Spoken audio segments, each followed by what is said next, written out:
Pod, an Epicor podcast. If you're new to the show, thanks for tuning in. And if you are a regular listener, welcome back. Today, we're tackling a question every leader and team member cares about: what really makes a high performing team? This episode is about real stories, uncomfortable truths, and the mindset that turns good teams into great ones. Please welcome Sharon Arriaga, Senior Strategy and Operations Manager in Epicor Marketing, driving strategic impact planning, improving operational efficiency, and leading cross-functional collaborations for optimal team performance. And also, please welcome Charlie Hooper, coming to us from the UK. Charlie is a B2B marketer with expertise in SaaS and supply chain tech, driving growth through data-led campaigns that spark digital transformation. Welcome both to the show. Thank you. Thank you. Excited to be here. Definitely excited to have you both. So let's go ahead and start big with, I'm really wanting to understand, because every great team begins with some sort of foundation. So from your experience, what are the essential building blocks of a high performing team? And we can go ahead and start with Charlie on this one. Sure. So for me, I've got kind of three essential building blocks, more around collaboration, accountability, and transparency. I think that's really vital. So, there must be teamwork for a team to be high performing and successful, brainstorming sessions, sharing ideas, bringing different strengths to the team as well with different backgrounds. And then accountability, I think that works on an individual level, but as well as sort of working across with your teammates and being accountable for kind of your whole team objectives. And then transparency, like I said, I think that's really key, having that open line of communication to enable the team to be effective. Say, for example, somebody's got too much work on, somebody hasn't got enough work on, but the people manager might not know that unless there's that kind of transparency and that open line of communication to, enable that redistribution of the workload. Thanks for sharing that. Sharon, what about you? What are the essential building blocks that you believe create a high performing team? So, from my perspective, because I've been on both sides, either leading my own team or leading other teams, or like teams that are built for a specific project, I think that clarity, communication, and sense of community has always been kind of like my building blocks. Basically, because with the clarity of the role that you perform in that team, and then having a good communication about it and how your work connects with others, then that creates a sense of community. So you are kind of like just in a safe place. You know what is your role, you know what you're doing, and you know what is the impact that your work is gonna have. So just having that three blocks has been essential for me. Either if I'm leading, or if I'm leading like teams that are created from other teams. Yeah, that makes sense. I really liked hearing that word community. And then also, Charlie, with you bringing in that level of accountability and transparency, I think what creates high performing teams are a plethora of different building blocks. And I kind of want to shift into going and talking about specifically leadership. When you're leading these high performing teams, it's not really all about the title, but it's about the impact that these leaders make. So I think I'll start with Sharon on this one. Can you share a moment when a leader's people first approach completely changed the game for you or your team? So I can think of two leaders that had shaped me, and both were and are in Epicor. So a former VP in marketing, he essentially coached me instead of just managing me. So it was really interesting working with him, because he taught me how to think about my work in a larger viewpoint, as in what you're doing right now will impact others, and it will create better ways to work for others, not just your team, not just here that like your short impact, but also in a broader way. So that was super interesting. And then the other one, and I think this connects to something else that is really important, is the manager that support me when I was diagnosed with burnout a few years ago. Her comprehensions about it kind of just helped me keep my work, obviously, keep working as I like, and obviously also work to be better. psychologically. It's nice to hear that those leaders, like, really made an impact in the way that you viewed leadership overall. Charlie, what about you? Are there any leaders that had that people first approach and how it affected you or your team? Yeah, for me, there's one person that comes to mind. She was my manager, but she was also an amazing leader. Like, she came into the business, like, she made a point of getting to know everyone. But, more to the point, the thing that really stood out for me was the way that she handled the team and the team structure. She involved all of us in that. So rather than us sort of being told, okay, this is your role, this is what you're doing, she asked us, she sort of wanted to find out more about us, our backgrounds, our strengths, where we wanted to develop. And she involved us and sort of, mapped it out and said, this is what I'm thinking. What do you guys think?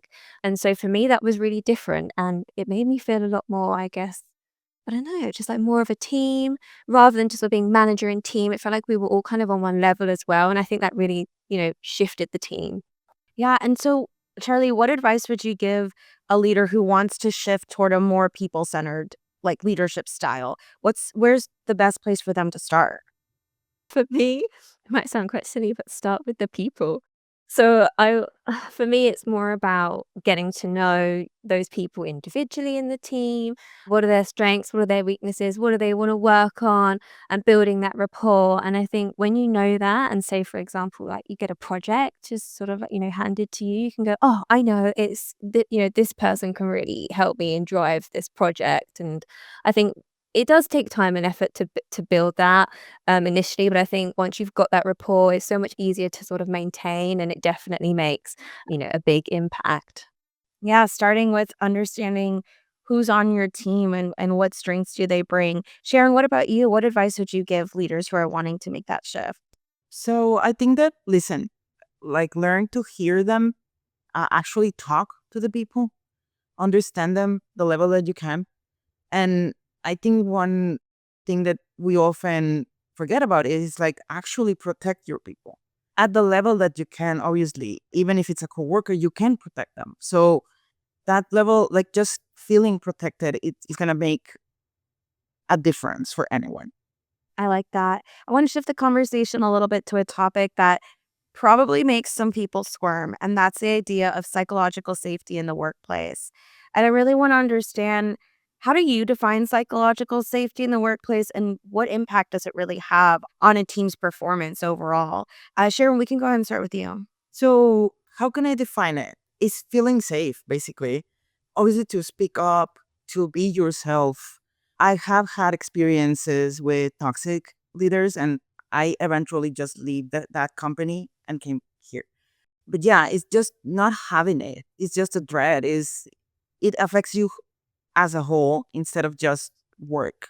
You're constantly stressing about everything. And for example, as a leader, I always have think that psychological safety is not just kind of like a phrase, like, hey, yeah, I'm gonna give you that.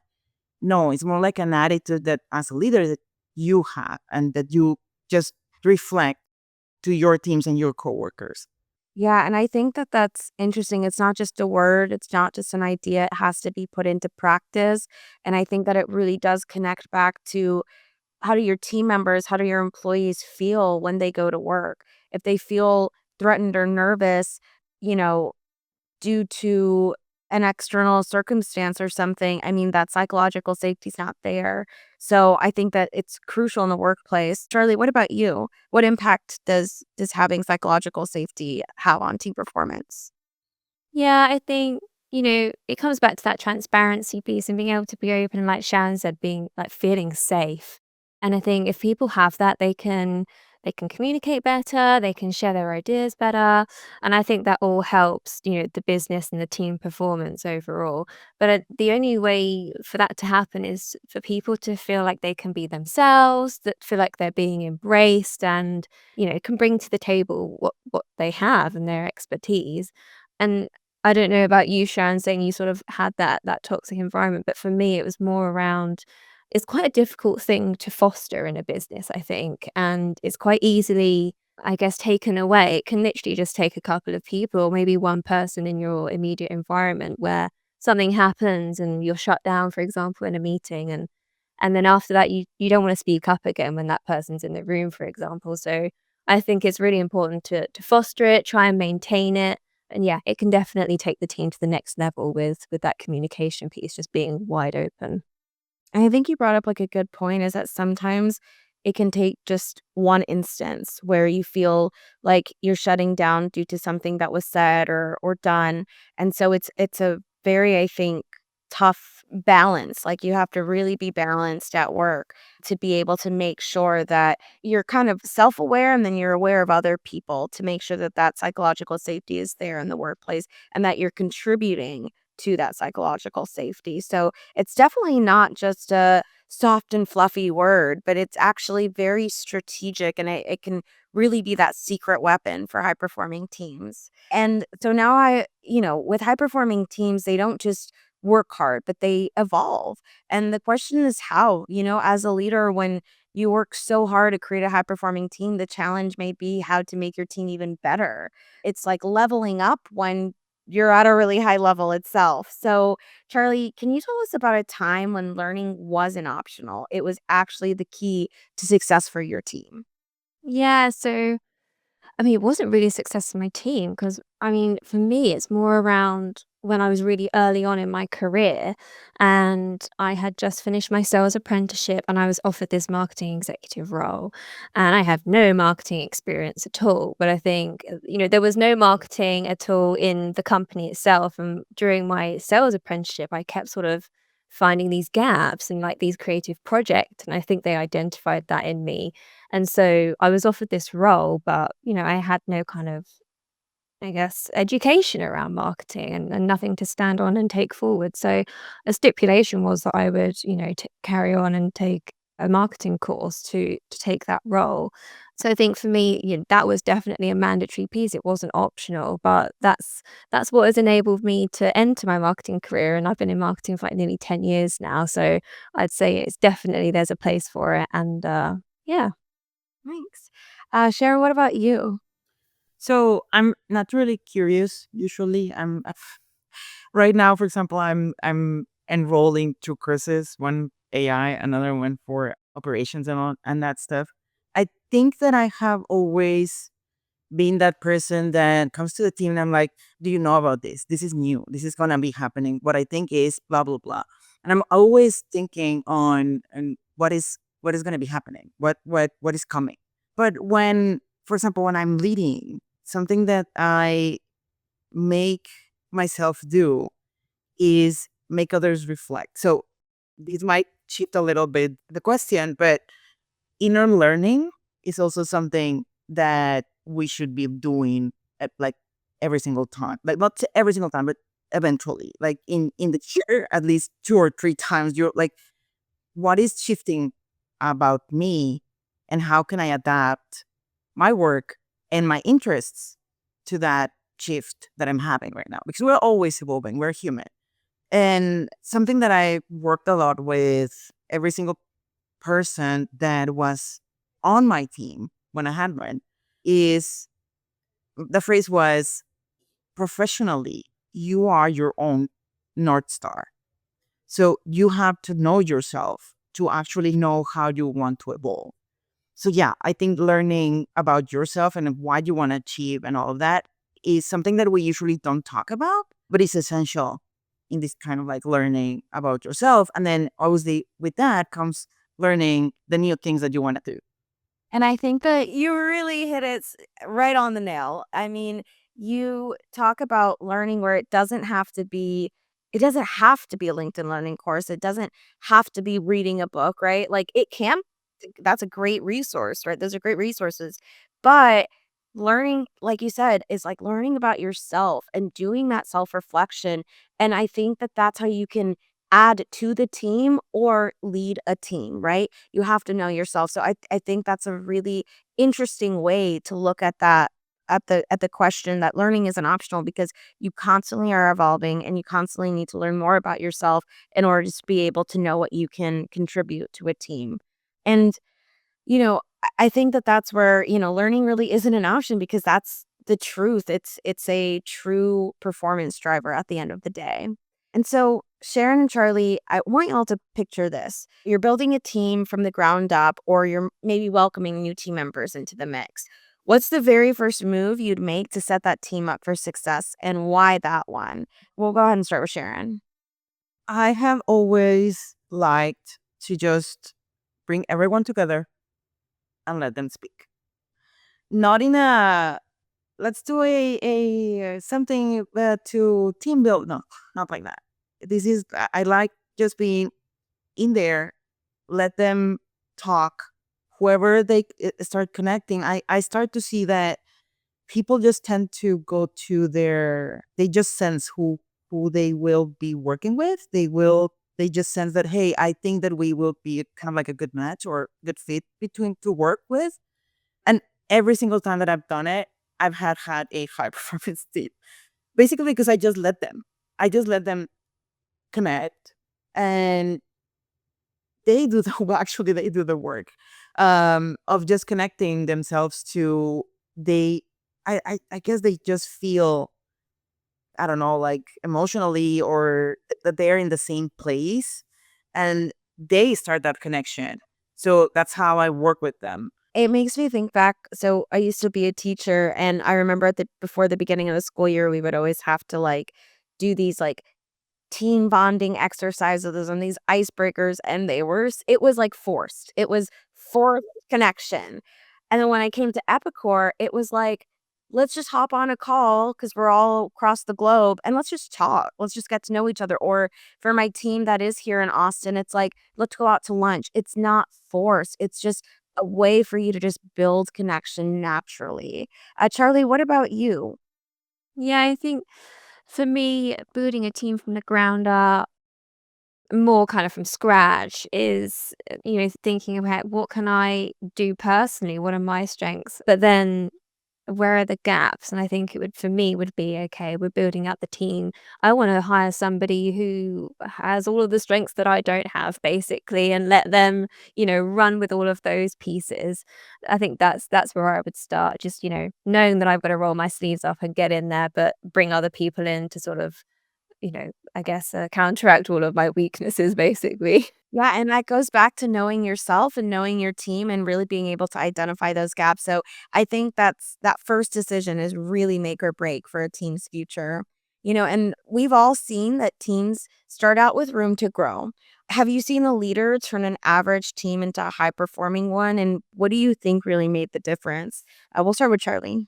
For me, it would be understanding what drives those people within the team. And I think, Sharon's already alluded to this, like advocating for your team members.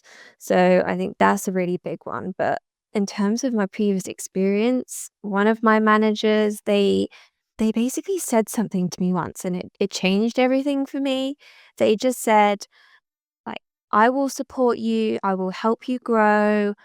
I want to know what you want your career path to look like, even if that means stepping away from the business. And I was a bit like, okay, there's no agenda here. It's not all about her and, bringing up her team. It was more about, like, it's an evolution. There are people who are going to come and go out of my team. I want you to be the best you possibly can. And if at the end of the day that means I grow you so much you're going out to somewhere else, for me, that just, it sort of opened up the lid and it just really motivated me. That's great. Sharon? And I actually talked already about him when this former VP of Epicor joined. He didn't have anything. He actually inherited a couple of teams, myself included, and he created such a connection between us that it was super interesting to live and to witness. He was really kind of like an aspirational leader, but he just fostered a lot of the connection. And because he gave us the liberty of connecting however we needed, that's what made the difference. And it made a lot of impact because those years under him, I think every single leader and person that was connected to him learned a lot. They grew a lot. And actually the organization itself also grew. So that impacted a lot. And it's kind of just like a domino effect when you have these leaders that really, shift teams into these high performing ones. They're gonna just impact other people on the team who can go out and lead other, high impact teams. And here at Epicor, we really strive to move from this idea of what am I getting to what am I giving? So, Charlie, we can start with you. Can you share a story where adopting this mindset of what am I getting to what am I giving has changed the way that you approach teamwork? I guess taking the example of working in a big company like Epicor, I guess it's quite easy to start kind of working in silos. You've kind of got your immediate, I guess, cohort of people that you're kind of working with. So I think this kind of cross collaboration of teamwork is like really required. So, for example, like I came from one of the acquisition businesses. That's how I ended up working at Epicor. So I used to be a head of marketing, thinking sort of on a wider lens, all facets. But then over time, as we kind of moved into the Epicor systems and processes, my role changed. And now I'm sort of focused on one area of marketing. And I think for me, it was more about how can I positively impact the region that I work in? And initially that made me think, okay, there's other areas of marketing teams that kind of sit globally within Epicor. And it made me think, what am I getting from them that's supporting my region? And how can that sort of be increased? But rather than thinking, okay, what am I getting out of these other marketing teams?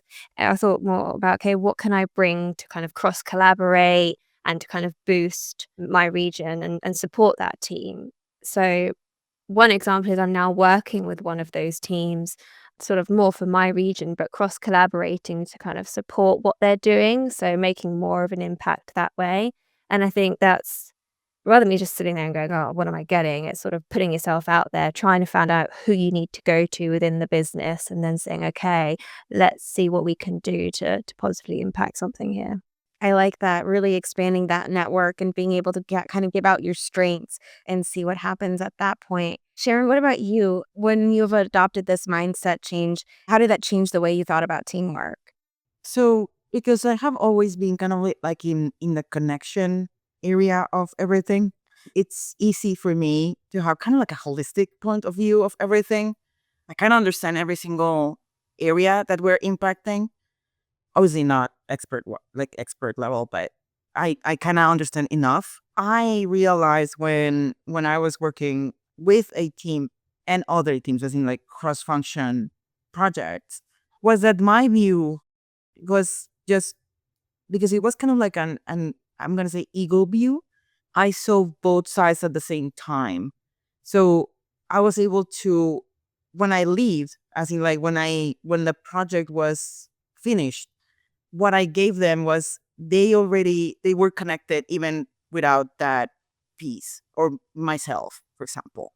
So every single time that I work in a project, I like to leave those connections there, build those connections because that's how you better up the organization you're working with. So having that point of view where you can just see the connections that they don't see because they are basically at the same level is what made me realize that I could be giving that, like leaving that connection to them and building obviously these efficiencies or whatever that we're doing. Yeah. And I think that, like, when you zoom out, you see the bigger picture, and then you're able to see, you know, where can I leave an impact? And then it kind of goes into, but that zooming out piece is the most, I think, important piece to be able to, like, not just live in your own silo, you have these strengths, and how can you kind of give those strengths out to be able to make that impact? Thank you both for those wonderful responses. That kind of wraps up our conversation today over what really makes a high performing team. We've heard stories of leadership that transforms, the power of psychological safety and why learning never stops. And I wanted to actually give a couple of shout outs to some of our Epicor employees. I went ahead and on the Learning Pod Lounge, our Biba Engage page, I asked yesterday, Who on your team consistently goes above and beyond and makes collaboration easier or brings that positive energy to every project? And I wanted to just, shout out some shout outs. So, Amy Clark shouted out Tatis Mosquiera. She goes above and beyond for all design challenges and always brings so much positive energy to every collaboration. Amanda Lacey also wanted to shout out Tracy Brooke. She goes above and beyond. Tracy really drives projects forward, removes blockers, and comes to Amanda with solutions. Tracy has a can do and will do attitude, always the first to step in to take on tasks when others fall a little quiet. She's such a positive influence to the team. The next shout out is from Maria Quintero.